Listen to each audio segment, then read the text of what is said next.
Já a vista pouco e pouco se desterra daqueles pátrios montes que ficavam. Ficava o carotejo e a fresca serra de Sintra, e nela os olhos se alongavam. Ficava-nos também na amada terra o coração que as mágoas lá deixavam, e já depois de toda se escondeu, não vimos mais enfim que mar e céu. Assim fomos abrindo aqueles mares que geração alguma não abriu. Novas ilhas vendo em novos ares que o generoso Henrique descobriu. Bom, isso aqui são alguns dos versos que nós lemos no começo do quinto canto dos Lusíadas, que é o tema do nosso vídeo de hoje, né? Hoje eu vou estar aqui com vocês fazendo um resumo do que a gente leu nos nossos últimos comentários sobre os Lusíadas, ou seja, eu vou estar aqui resumindo com vocês o quinto canto da obra. Tudo bom, pessoal? Aqui, meu nome é Camota Ribeiro, estou aqui em mais um vídeo com vocês comentando a grande obra de Camões, que é Os Lusíadas. Dessa vez, como eu falei, um resumo, uma síntese do que a gente viu ao ler aqui o quinto canto da obra. Né? Mas para entender o quinto canto, a gente tem que estar entendendo os anteriores. Então, aqui no começo desse vídeo, eu vou fazer um resumo do primeiro, do segundo, do terceiro e do quarto canto para vocês. Como a gente viu lá no primeiro canto, a frota do Vasco da Gama partiu numa missão rumo à Índia para estabelecer aí um caminho seguro, uma rota que Portugal possa estar alcançando as terras do Oriente. Como eu já frisei para vocês, e é sempre bom estar repetindo, quando Camões vai narrar essa empreitada, ele não começa a narrar ela desde o começo.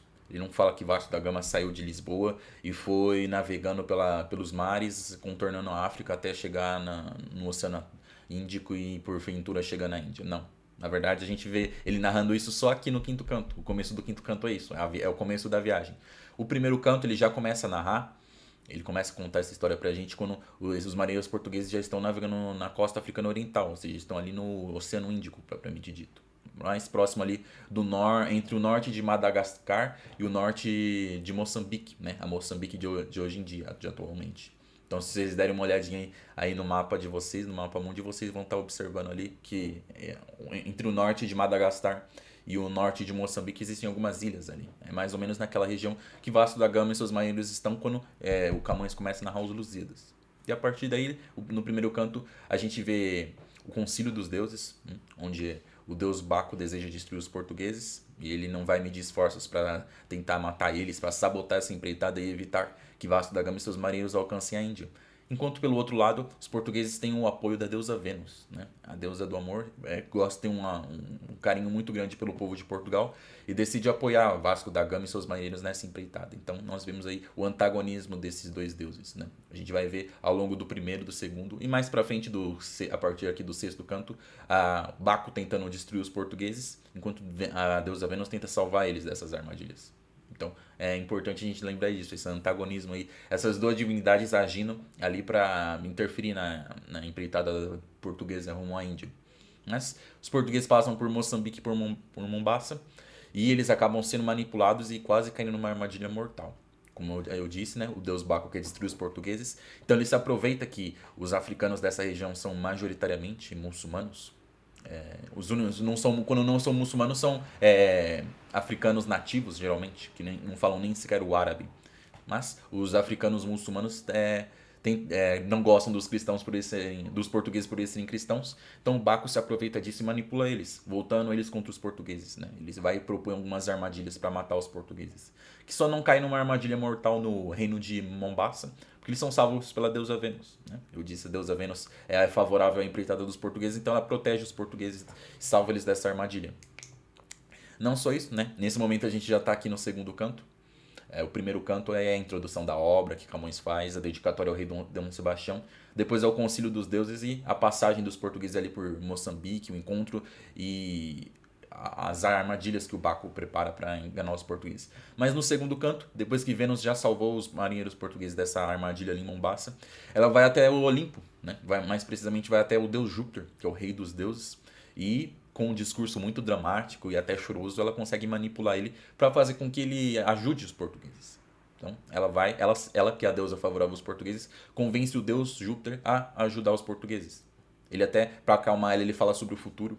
Ele fala, ó, fique tranquila que essa empreitada vai ser bem sucedida. E não só isso, né? As futuras empreitadas portuguesas rumo à Índia vão estar sendo também bem sucedidas. Os portugueses vão ser os senhores dos mares do Oriente. Ele fala isso. Conta vários feitos que vão ser realizados no futuro. Que são os feitos que os portugueses vão realizar depois de Vasco da Gama.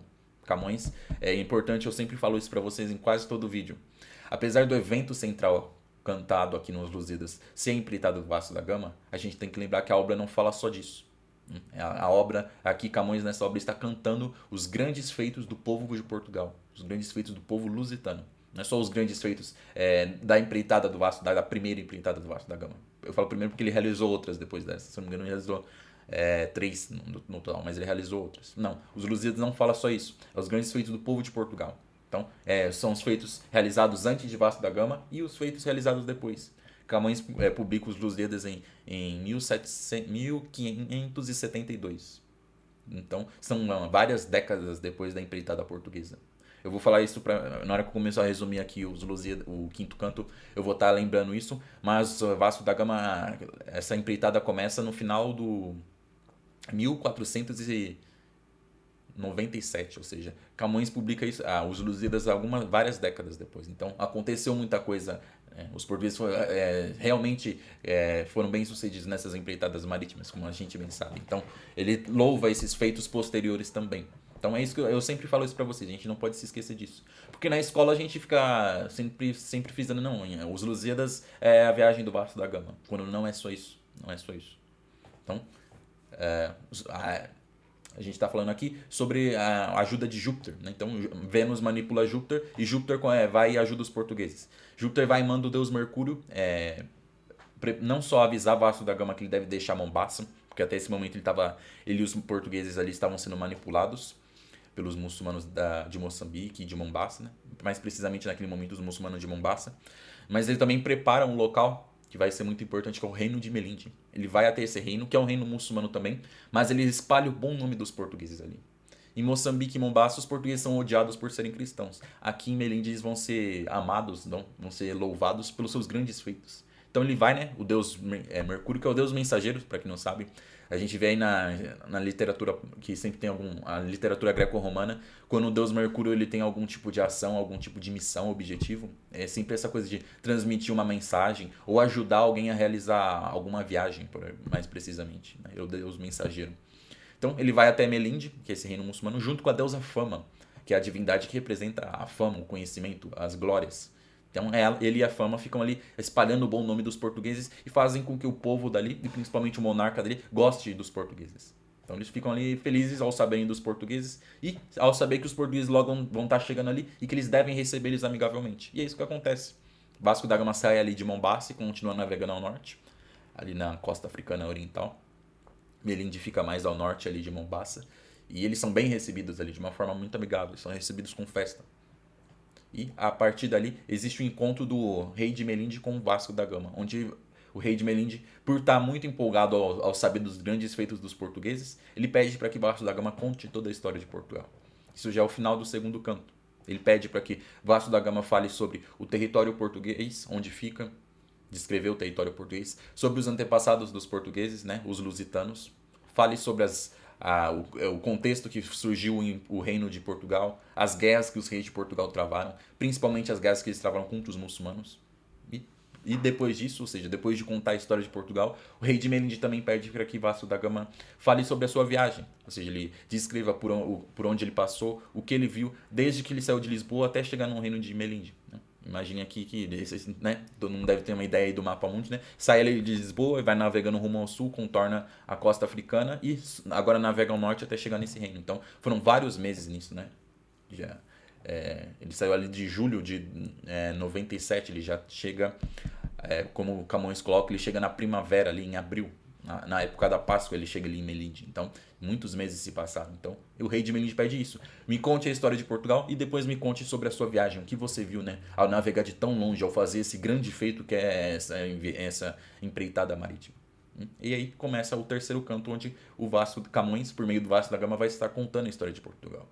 Então, agora Camões se utiliza desse encontro dos dois para estar contando a história que precede o Vasco da Gama, ou seja, a história dos portugueses, dos lusitanos. Então a gente vê, como eu falei para vocês, Camões está cantando os grandes feitos do povo de Portugal. Então a gente vai ver ao longo do terceiro e do quarto canto aqui dos Lusíadas, ele menciona as histórias dos reis e dos guerreiros que lutaram ali na Península Ibérica pela independência de Portugal e também lutaram durante a expansão do reino de Portugal.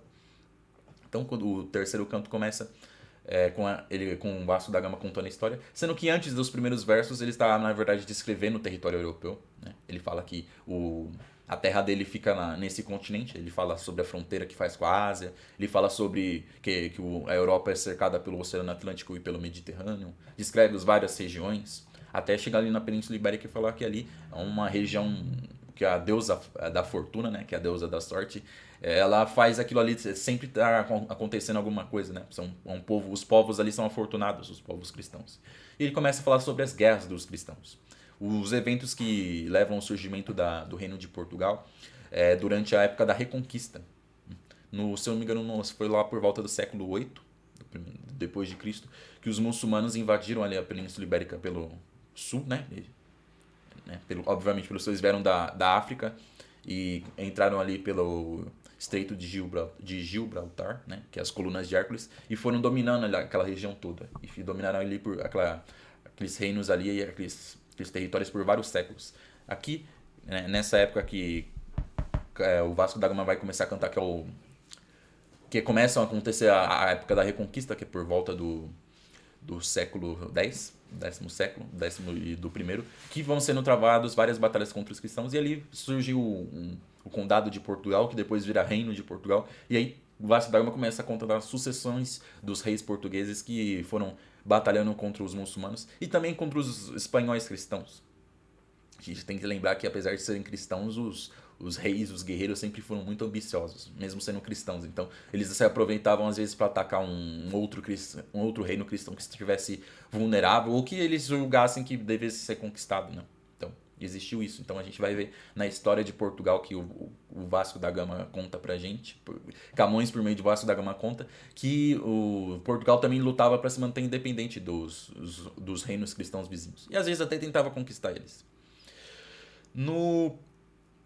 Já no quarto canto dos Lusíadas, né, continuando a narrar a sucessão dos monarcas portugueses, é importante sempre frisar que a constância é uma constante entre dos reinos portugueses, dos reis portugueses, eles estarem sempre querendo expandir cada vez mais o reino de Portugal e realizar grandes feitos. É isso que Camões sempre fala pra gente. Tanto que eu sempre menciono pra gente a segunda estrofe do segundo canto, do primeiro canto, que eu até vou ler um pouquinho rapidinho com vocês aqui, né, que a segunda estrofe faz parte da introdução, né? E também as memórias gloriosas daqueles reis que foram dilatando a fé e o império. Ou seja, né, eu Camões, estou cantando aqui nesta obra, né, as memórias dos grandes reis portugueses que dilataram, ou seja, expandiram a fé, que é o cristianismo, e o império. O império é o do Império de Portugal. Então, é isso que a gente tem que estar se lembrando. Tanto que a empreitada do Vasco da Gama, que ocorreu na época do rei Manuel I, ainda essa intenção. Os portugueses já tinham saído ali da Península Ibérica, já tinham conquistado o norte da África, e agora eles desejavam alcançar o Oriente, tentar alcançar o Oriente. Tanto que o rei João II de Portugal, ele tinha lá enviado até 2 mensageiros para alcançar o Oriente, né? Eles não fizeram o contorno que o Vasco da Gama faz por mar, na verdade, eles chegaram na Índia por terra, né? Eles atravessaram o continente europeu, desceram ali do Oriente Médio e ali no Irã, mais precisamente ali na região de Hormuz.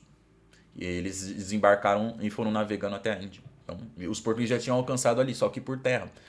Já que na época do rei Manuel II, no rei Manuel I, os portugueses vão lançar essa empreitada. Mas ainda falando, né, na época do rei João I, aqui ainda resumindo pra gente o quarto canto, o João I ele vence uma grande guerra contra os castelhanos que tentavam dominar Portugal. E a partir dali, né, ele vai ser o primeiro rei português que sai da Península Ibérica e vai conquistar a África. Então, ele vai ali e conquista Ceuta, que fica ali na fronteira onde é hoje o Marrocos, né? Aquela pontinha da África que está quase conectada ali com a cabeça ali da Península Ibérica. Então ele vai conquistar ali e os sucessores deles começam a conquistar ali também o norte da África, com destaque aí para as conquistas, para as grandes conquistas do rei Afonso V. Então, aí a gente vai vendo a sucessão até que chega no rei Manuel I, que ele tem um sonho com a Índia. A gente vê aí que ele tem um sonho que ele tá voando, ele voa tão alto que ele tá quase chegando na lua, e aí quando ele olha pro Oriente, ele vê as montanhas ali do Himalaia, daquela região do Oriente. E ele vê o rio Indo e o rio Ganges. E aí, como ele tá num sonho, né, ele vê que o rio Indo e o rio Ganges se personificam como dois homens velhos, muito barbudos. E um deles, que é o Ganges, ele fala diretamente com ele. Fala, ó, eu sou o rio, o ilustre e santo rio, tal, tal, tal. E esse aqui é o ilustre rio Indo. E ele vai e meio que intima, né? Desafia o rei Manuel, instiga ele a vir conquistar a Índia. Aqui estão as ricas e famosas terras da Índia que você precisa vir conquistar. E o rei Manuel acorda desse sonho e percebe que isso é um sinal que ele deve, que já chegou a hora dele lançar essa empreitada rumo ao Oriente. Então é nisso que se desenrola aí é o final do quarto canto. Aqui, agora, né? Depois desse resumo, mas eu sempre peço para vocês estarem assistindo esses vídeos, né? Eu tô aqui nesse vídeo com vocês, vou resumir o quinto canto, mas o primeiro, o segundo, o terceiro, o quarto já estão ali resumidos, né? Inclusive tem um vídeo explicando cada um deles, né? De uma forma resumida, mas todos os versos, as estrofes estão ali da melhor forma possível explicadas para vocês, então não deixem de estar assistindo para vocês conhecerem melhor a obra, assim, e estar se situando melhor na nossa leitura.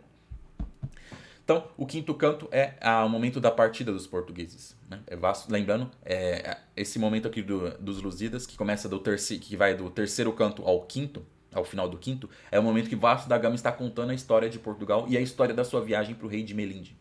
Né? Para vocês não se esquecerem disso. Então, Vasco da Gama ele comenta que ele foi escolhido como capitão dessa empreitada, fica muito orgulhoso, e ele parte com a sua frota, ali das praias de Lisboa, das praias de Belém, para navegar rumo à Índia. Algumas considerações para a gente estar falando, assim, alguns pontos importantes, é lembrar que a frota, essa empreitada do Vasco da Gama, ela foi a primeira a alcançar a Índia, ela não foi a primeira empreitada marítima portuguesa. Existiram outras. Já ali na época como eu falei para vocês, o rei João I foi o primeiro rei a sair ali da Península Ibérica. Então ele se lançou em viagens marítimas. Então ele já teve essa intenção. Então já foram feitos barcos ali. E ao longo dos anos, das décadas, os portugueses foram começando a navegar rumo ao sul. Vão navegando um pouquinho. Tanto que quando o Vasco da Gama passa pela Ilha da Madeira, a famosa ilha, quem conhece o jogador português é o Cristiano Ronaldo, ele é português, ele nasceu ali. O Vasco da Gama fala que foi o primeiro local que os portugueses conquistaram, né? Então foi o primeiro local que eles passaram ali e dominaram. Que até hoje faz parte dos domínios do território de Portugal. Então, é importante a gente lembrar isso. Várias e várias empreitadas foram feitas. Né? O que mais se destacou e a mais importante antes da de Vasco da Gama foi a do Bartolomeu Dias. O Bartolomeu Dias ele não só desceu, ele contornou a África, como ele passou um pouco do Cabo das Tormentas, que fica ali na cidade do Cabo, que fica ali na África do Sul. Que é conhecido depois, né? A gente vai ver o encontro do gigante Adamastor. Que, né, Bartolomeu Dias, esse marinheiro, quando ele passou por ali, ele renomeou aquele lugar como Cabo da Boa Esperança. Ele navegou mais um pouquinho ainda. Então ele foi até ali meio que o final da África do Sul. E depois voltou. Se eu não me engano, na história, quando o Vasco da Gama ele sai nessa empreitada, o Bartolomeu Dias ele navega até um certo momento junto com ele. Então, é importante a gente não se esquecer isso. A empreitada do Vasco da Gama não foi a primeira empreitada marítima. Ela foi a primeira empreitada a alcançar a Índia. A mais importante a gente pode colocar, mas ela não foi a primeira. Então, os portugueses eles tinham uma certa noção de onde eles estavam indo. O objetivo era realmente confirmar se dava para, contornando a África, chegar ali na Índia. Porque, como eu falei para vocês, os dois marinheiros que o rei João II enviou, né, os dois mensageiros, eles alcançaram a Índia. Eles não voltaram, mas a mensagem voltou. Ó, dá para chegar pela Índia por aqui. Então, talvez dê por chegar contornando o oceano. Então, foi essa a intenção dessa viagem. E aí, Vasco da Gama parte. A gente vê uma longa descrição sobre a costa africana, conforme os portugueses vão navegando rumo ao sul. O destaque aí é a forma poética que o Camões usa para descrever esses territórios. Como eu sempre falo para vocês, a gente está lendo um épico clássico. O Camões está cantando aqui um épico. Então é a poesia no seu nível mais alto. E como é um clássico, ele vai se utilizar dos elementos da literatura greco-romana. Então ele vai citar divindades, deuses, seres mitológicos, que personificam situações locais, às vezes até sentimentos humanos, as relações entre os humanos. Então, ele cita isso para falar dos deuses. Então, ao descrever a costa ali, a costa da África, ele vai mencionar os reinos ali e ele vai citar, às vezes, algumas criaturas mitológicas ou eventos antigos. Né? Ele fala que ali é a região das Hespéridas, né? Na mitologia. É dito que no extremo oeste do mundo ficava esse reino, que era habitado ali por essas ninfas das Hespéridas, né? No jardim das Hespéridas. Ali tinha uma maçã, uma macieira, uma macieira, que além das ninfas, né, era protegida por um dragão. E ali tinha uma maçã de ouro, né? Essa árvore dava maçã de ouro, que quem comia ficava imortal, né? A lenda geralmente varia um pouco, mas é meio que isso. Então ele fala que o Vasco da Gama, conforme vai narrando essa empreitada pra gente, Camões, por meio de Vasco da Gama, ele fala sobre essa questão mitológica. Ele fala que também passa pelo local onde era o ninho das Górgonas, né? Onde fica a famosa Medusa. Ele diz que a África é tão rica e tão cheia de serpentes, porque é ali que fica a Medusa, né? Para quem sabe, Medusa é aquela criatura mitológica que é aquela mulher que quem olha para ela é transformada em pedra e ela tem uns cabelos assim, né? São serpentes. Então é dito que tem muitas serpentes na África, porque é ali onde fica a Medusa, né? E ela habita ali aqueles desertos ali da região oriental, ocidental, não, quer dizer, a região ocidental da África. Né? Ou seja, de uma forma muito poética, como a gente vê ao longo de toda a obra, o Camões descreve essa região do mundo. Até que eles continuam navegando e vão se encontrar e passar pela Baía. Tem um local importante que é a passagem pela Baía de Santa Helena, que fica ali já mais quase no finalzinho assim da parte do Atlântico onde eles navegam. Ali eles chegam ali, é um local desconhecido, ou seja, nenhuma das embarcações naus portuguesas que já viajou chegou ali. Camões meio que dá a entender isso. E ele fala que os marinheiros acabaram se encontrando, tiveram um encontro com alguns nativos. Esses nativos, eles sabem que eram nativos que eles não falavam nenhum idioma conhecido e não aparentavam ser muçulmanos, tampouco cristãos. Eles eram nativos. Apesar de um encontro que no primeiro dia foi amistoso, os portugueses estavam explorando essa ilha quando eles meio que capturam um negro nu, que estava um índio negro, né, um nativo que estava por ali. Eles dão alguns presentes para ele e soltam ele. No dia seguinte ele volta com vários amigos dele, né? Então volta um grupo de negros ali junto para pegar alguns presentes.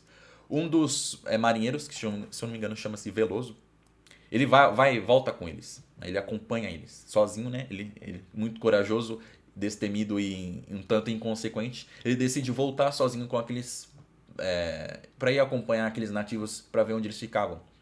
Os portugueses ficam preocupados porque depois de várias horas ele ainda não retornou. Até que eles veem ele correndo, desesperado, voltando para a praia, sendo perseguido por um grupo deles. Os portugueses, sendo um povo guerreiro e muito mais bem armado do que esses nativos, eles conseguem salvar ele e saem dali. Aí, depois eles questionam ele, falando o que aconteceu. E falou, ó, eles tentaram me pegar numa armadilha, porque eles queriam me prender e me matar. E no momento que vocês fossem me procurar, esse é o marinheiro contando, vocês iam cair nessa armadilha e morrer também. Só que eu, como eu sou muito bom, eu consegui fugir deles. E eu não fugi de medo, é bem engraçado essa parte, né? Ele fala, eu não fugi de medo, é que eu vim correndo pra avisar vocês, porque vocês iam ser atacados. Vasco da Gama decide não ficar ali porque, além desse encontro inamistoso, esses africanos eles não falavam nenhum idioma conhecido. Então eles não iam dar nenhuma informação útil para eles no resto dessa viagem. Uma coisa que é bem importante a gente ver é a necessidade que os portugueses durante essa empreitada têm de obter alguma novidade sobre a Índia. Porque como eu falei, um pouco depois da Baía de Santa Helena, da passagem deles pelo Cabo da Boa Esperança, pelo encontro do Corinthians com o gigante Damastor, eles estavam meio que seguindo a rota do Bartolomeu Dias. Só que depois disso eles vão navegar por conta própria. Então eles estavam navegando um tanto às cegas. Então qualquer informação sobre a Índia ia ser muito, muito boa, ia ajudar eles. Então, ao longo de toda a nossa leitura, como a gente já viu lá no primeiro e no segundo canto, o Vasco da Gama tinha intenção de, se possível, conseguir algum guia que ia estar conduzindo eles durante essa jornada. Como aqui na ilha, na Baía de Santa Helena, eles não obteram nenhuma novidade, o Vasco da Gama seguiu viagem. É interessante, né, falar, eu até anotei aqui, da saída de Lisboa até aqui se passaram 5 meses, né? Camões, de uma forma poética, fala, né? A lua mostrou sua face 5 vezes, né? Então, aí foram 5 meses nessa viagem. Também tem destaque, né? Durante essa viagem, as tempestades por onde eles passaram. Ali ainda no comecinho do quinto canto, a gente vê uma grande descrição de uma tempestade que também surge uma tromba d'água. O Camões ali descreve pra gente da melhor forma possível, fala, quão espetacular e misterioso e até assustador é esse evento, né?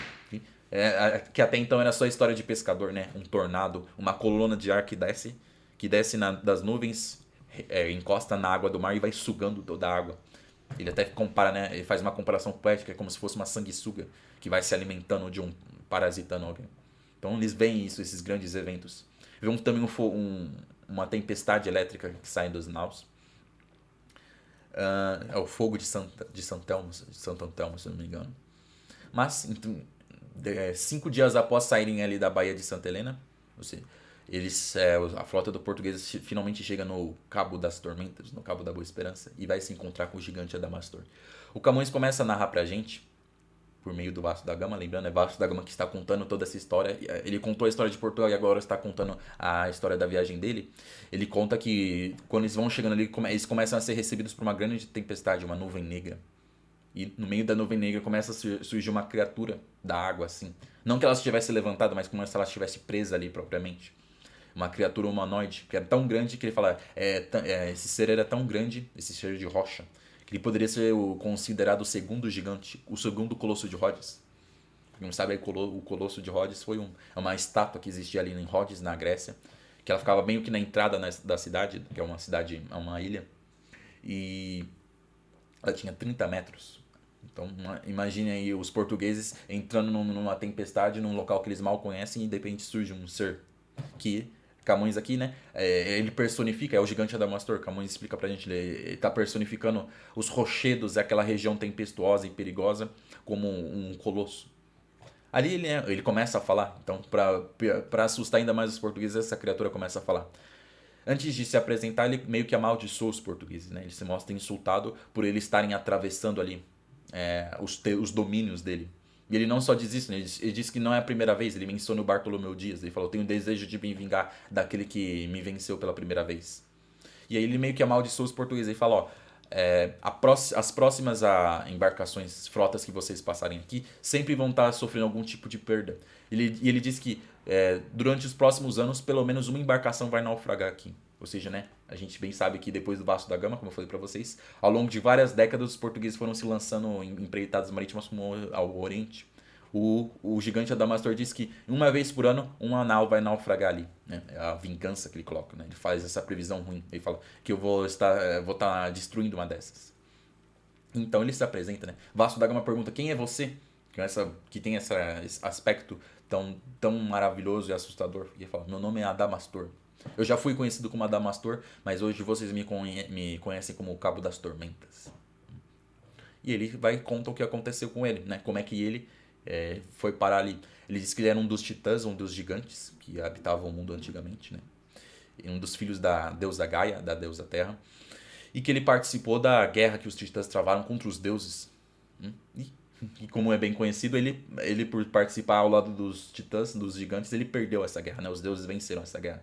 E como castigo ele foi transformado nessas pedras, nesses montes que são ali o Cabo das Tormentas, né? Ele que foi transformado ali. Ele conta, né, o motivo que levou ele a participar da guerra. Enquanto os irmãos deles tentavam escalar o Monte Olimpo para ir e atacar os deuses lá em cima, ele ficou lutando nos mares. Ele tentou manipular a deusa Doris, falando que ele não ia participar dessa guerra se ela desse para ele a mão de Tétis, né? A ninfa da deusa de Doris, né? Que é a famosa e bela ninfa Tétis. Para quem não sabe, a ninfa Tétis é a esposa do rei Peleu, que é mãe do famoso Aquiles. O Aquiles, todo mundo sabe, é um semideus, mas ele não é propriamente o filho de uma deusa. A Tétis geralmente quase sempre ela não é personificada propriamente como uma deusa, mas como uma ninfa. Então, ela é considerada a mais bela das ninfas. Então, o gigante Adamastor contou, né? Que ele foi lá e pediu, ele meio que deu um ultimato, eu não participo dessa guerra e eu não vou ficar devastando os mares dos deuses se você me der a sua bela filha. A Tétis e sua mãe meio que manipulam ele e confirmam, não, se é por um bem maior eu vou me entregar a você. Só que na verdade ela enganou ele, né? Ela se fez passar por um rochedo e no momento que ele foi abraçar ela trocou de lugar com umas rochas. É meio que dá pra entender isso. E ele se vê lá abraçando e beijando um monte de pedras, até que ele percebe que não é a ninfa que ele tanto ama. Então ele ficou bem revoltado. Mas nisso, Camões, por meio do Vasco da Gama, isso, né, o gigante Adamastor conta que nesse momento a guerra já tinha sido perdida. E ele e seus irmãos já tinham perdido a guerra e eles todos foram castigados. Na mitologia diz que o castigo dos gigantes é eles serem transformados ou ficarem embaixo de montanhas. Então é dito aí que as grandes montanhas do mundo são esses gigantes. O gigante Adamastor, como ele lutou no mar, ele foi castigado e transformado naqueles rochedos, naquele promontório que fica ali na África do Sul, que é o Cabo. E para castigo dele, né, a Tétis, como é uma ninfa do mar, ela fica sempre ao redor dele. Então, o sofrimento dele é tá preso ali, tendo que constantemente ficar observando a ninfa que ele tanto amou. Então, a gente vê aí o gigante Adamastor contando essa história triste. Ele termina de contar essa história e o Vasco da Gama disse que ele começou a chorar. E foi um bramido enorme, né? O mar, como se uma tempestade estivesse soltando um berro. Apesar da grande ameaça que o gigante Adamastor ele não atacou os portugueses, então a frota portuguesa conseguiu passar por ali. E a partir daí a gente vai ver o Vasco da Gama contar que as dificuldades que a frota passou até alcançar o reino de Melinde. Ou seja, imaginem ali os portugueses finalmente indo para a parte oriental da costa africana. Eles vão estar navegando propriamente agora no Oceano Índico. Vasco da Gama diz que o principal problema daqui foi a incerteza e a ansiedade dos portugueses, porque conforme eles iam atracando em alguns portos por onde eles achavam, aqui nessa região da costa africana, eles somente encontravam povos nativos que não falavam nenhum idioma conhecido e que, apesar de às vezes ajudarem os portugueses com mantimentos, com alimento, né? Os portugueses precisavam ficar se reabastecendo com água e comida.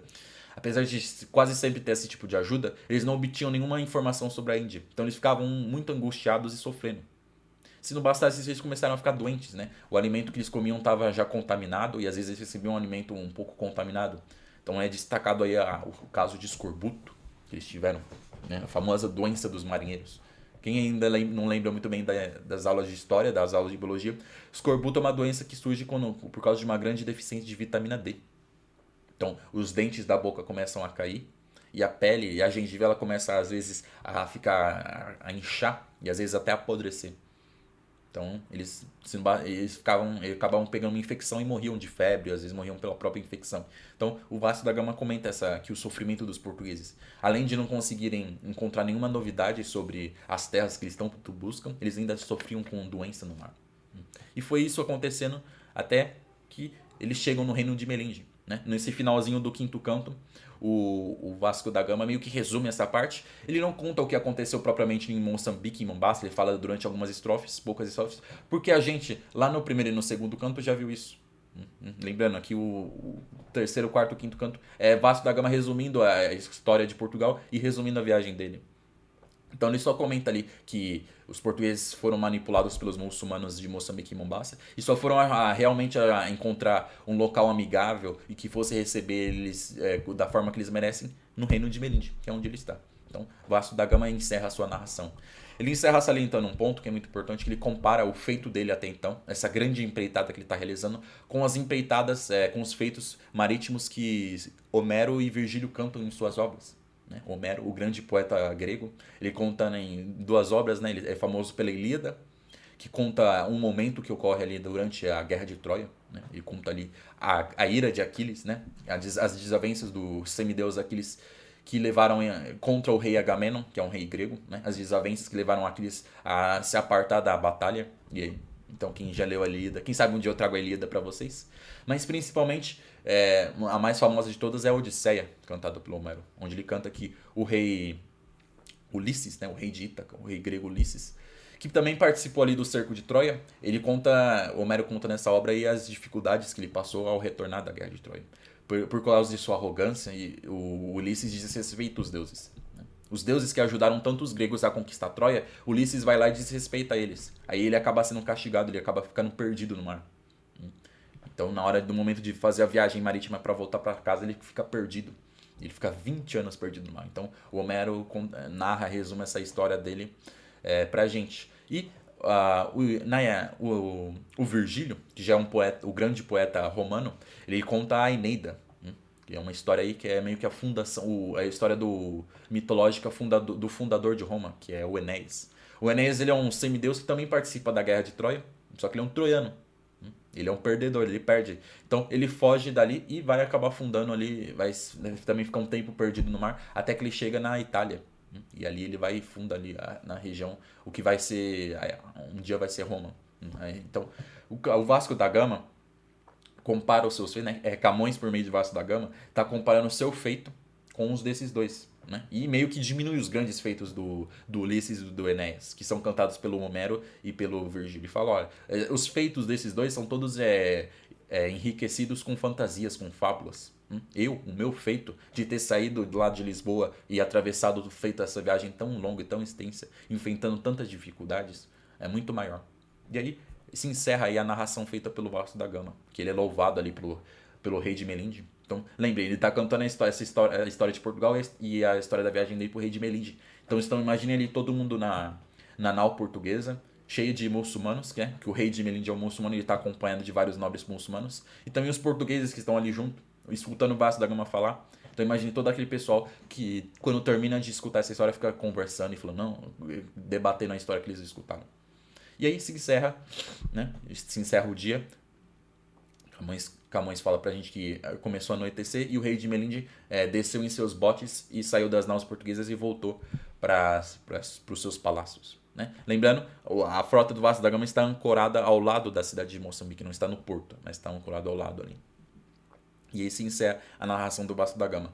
O Camões não encerra o quinto canto ainda aqui, ele faz ainda alguns comentários sobre essa questão das glórias que são cantadas, né? Como eu falei, o Vasco da Gama estava dizendo que os feitos dele são muito maiores que os feitos narrados pelo Homero e pelo Virgílio, que é uma coisa que o Camões ao longo de toda a obra fala. Então o Camões aí começa ele dedica os últimos estrofes aqui do quinto canto para falar sobre isso, como a gente viu no nosso último vídeo que está publicado aqui no YouTube.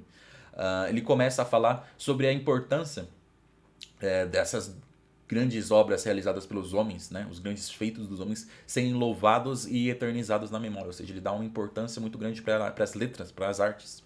São as artes que pegam esses grandes feitos e imortalizam eles. Como é exemplo aqui dessa obra Os Lusíadas. Se não fosse Os Lusíadas de Camões, a gente provavelmente ia saber muito pouco do Vasco da Gama. Ele ia ser quase desconhecido, se não fosse Os Lusíadas. Afinal, o Vasco da Gama dá pra dizer, ele é o protagonista dessa obra.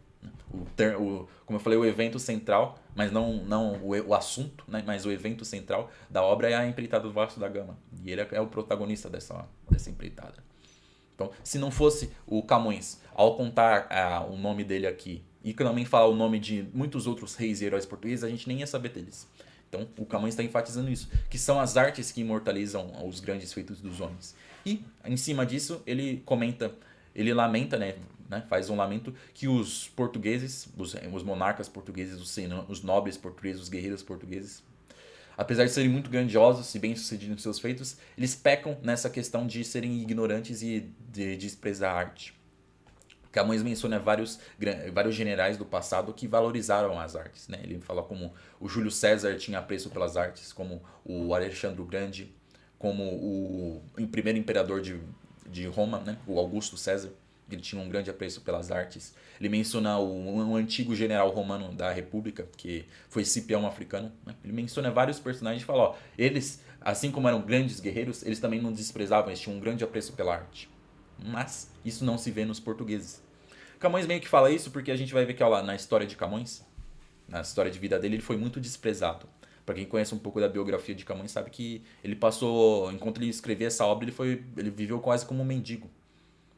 Mas ao longo da obra, no finalzinho dela, a gente vai ver ele fazendo esse lamento, né? Ele lamentando da vida dele. Ele falou, estou há décadas escrevendo essa obra e estou passando fome. Ele virou marinheiro, né? O Camões participou dessas empreitadas portuguesas rumo ao Oriente. E ele fala que ele foi bem desprezado, né? Ao longo da vida. Então, nesse momento aqui da obra, quando ele está fazendo esse comentário dizendo que os portugueses não valorizam as letras, as grandes artes que só fazem bem para eles, né? Que são feitas por amor a eles, ele tá meio que falando da vida dele, né? É o que ele viu. A história do Camões é bem triste, né? Ele foi bem desprezado. Tanto que em muitos momentos da obra ele fala que um dos problemas dos grandes reis é estarem sempre cercados de bajuladores. E um dos problemas dos reis do mundo é que eles valorizam os bajuladores e não dão o devido crédito às pessoas que merecem. Então, Camões, ao falar disso, ele está citando muita experiência dele. Mas é isso, é assim que o Camões encerra aqui o quinto canto. tá bom? Então, pessoal, encerrando aqui mais um vídeo, pedir para vocês estarem deixando um like e, se possível, também estar comentando aqui o vídeo, dizer o que vocês estão achando. Pedir para vocês estarem assistindo os vídeos anteriores, né? Nesse vídeo aqui eu tô resumindo o quinto canto, mas nos vídeos anteriores existe tá tudo, todas as estrofes do quinto canto estão comentadas e também existem os comentários sobre o primeiro, o segundo e o quarto canto também.